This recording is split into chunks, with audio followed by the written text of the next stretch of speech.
Solo sagrado e solo profano.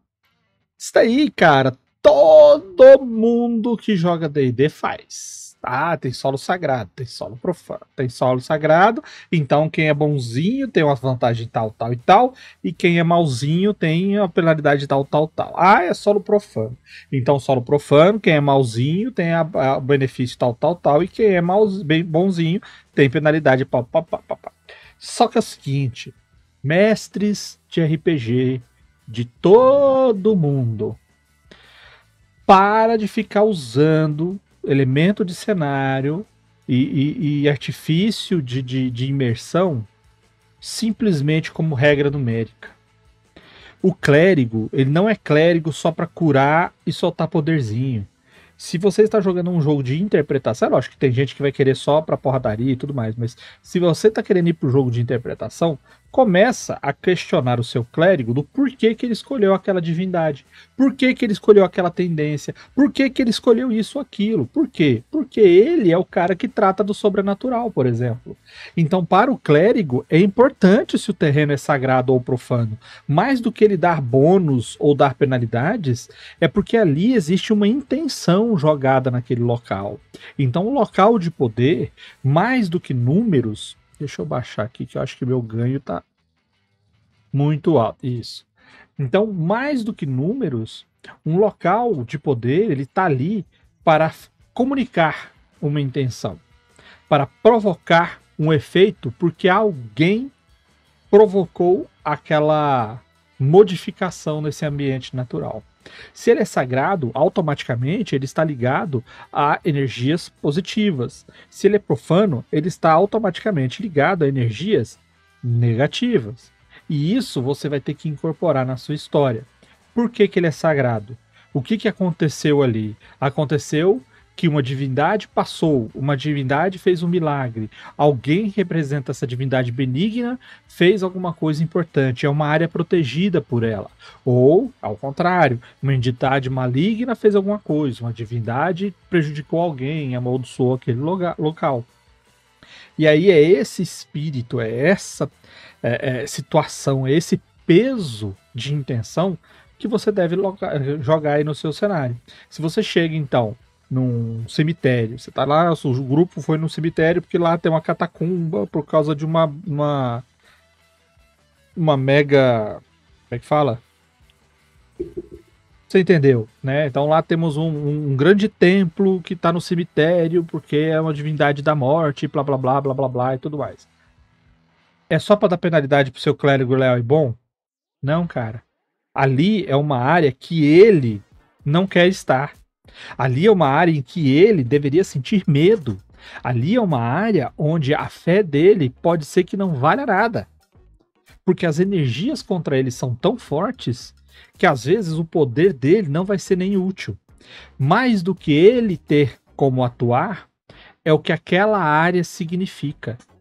Ali é uma área de morte. Ali é uma área de apodrecimento. Ali é uma área onde só coisas ruins acontecem. Então uma criatura boa não quer estar lá. E aí, sabendo como é a intenção do local, se ele é profano ou ele é sagrado, e não precisa ser só uma questão de divindade, tá? Se você vê qual que é a motivação mesmo daquele local, você pode fazer com que isso que extrapole aquela região. Por exemplo, nós temos lá no Alto Paraíso de Goiás, lá na Serra, nós temos uma cachoeira. E essa cachoeira tem águas límpidas, cristalinas, e existe uma lenda em que ali um milagre aconteceu. Uma pessoa reviveu, a pessoa caiu, se estrupiou todinha nas pedras e pá, caiu nessa água. Só que milagrosamente ela saiu de lá viva. Ela saiu limpinha, os ferimentos todos curados e todas as injúrias foram sanadas e tudo mais. Ela saiu de lá. E aí criou-se essa ideia de que ali é um lugar sagrado, ali é um lugar que tem energias curativas. Aí você vai fazer o quê?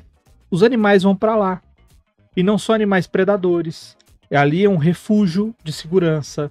Ali a água é fresca, ali tem comida, ali tem abrigo, ali tem sombra, ali você não vai ser caçado, ali você. Então você cria com que aquele ambiente se transforme numa extensão da intenção. Tá?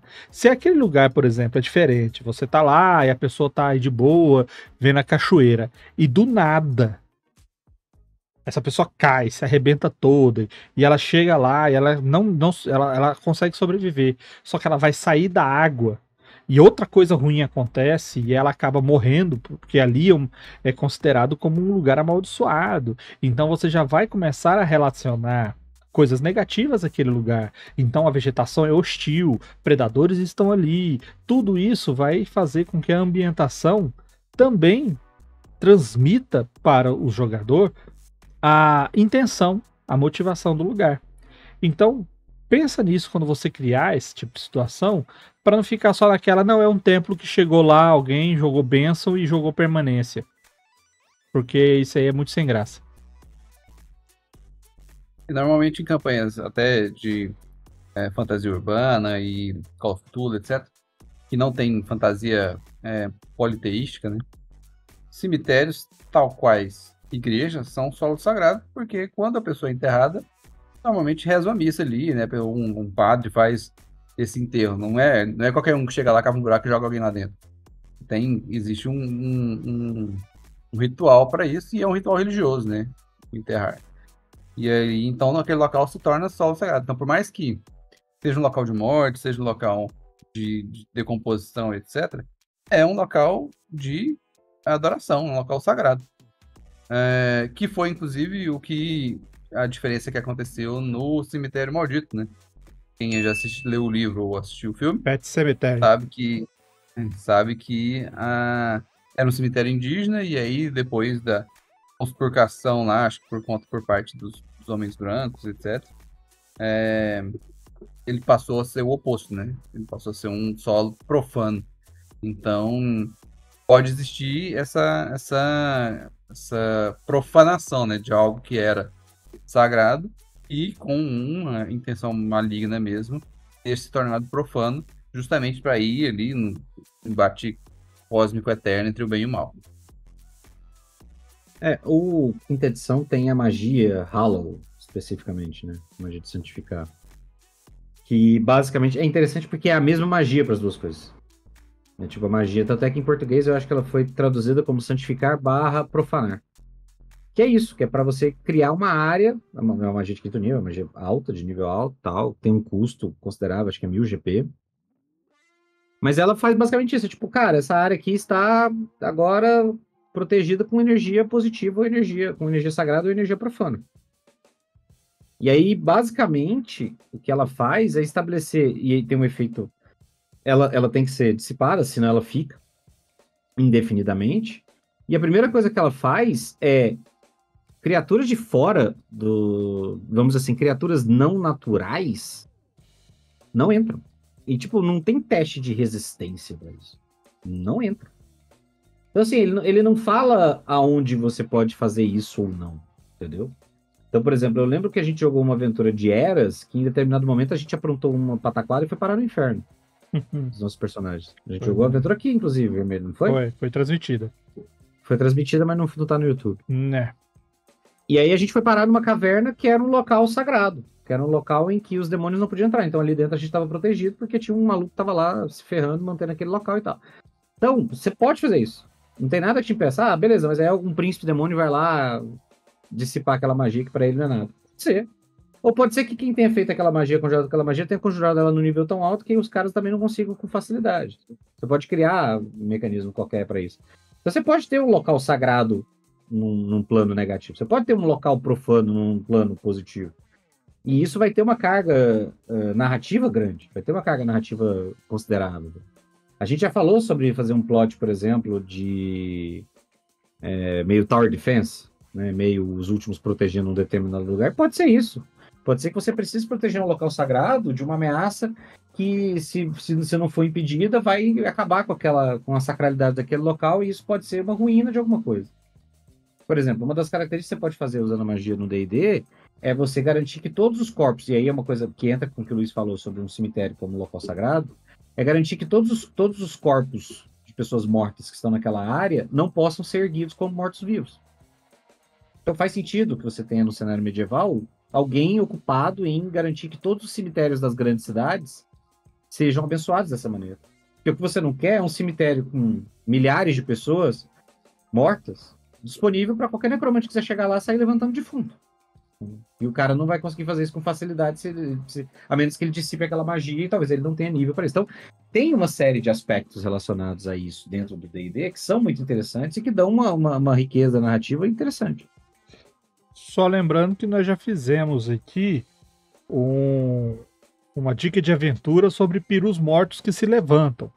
Então deve estar aqui no card, vai assistir que é bem legal. E outra coisa, nós falamos aqui do Estevão Rey, né? Nosso Brods, Cemitério Maldito, vai ter o link aí na descrição se você quiser comprar o livro, tá? Eu aconselho, os livros do Estevão são bons.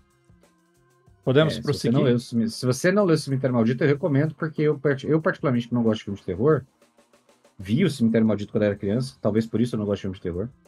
E posso atestar que o livro é melhor que o filme, tá? O que não é difícil. Então vamos para... Mas não tem trilha sonora do Ramones no livro. Não tem, exatamente. E não tem a cena do tendão. A cena do tendão é muito melhor visualizada do que lida. E não tem um boneco fazendo papel de criança.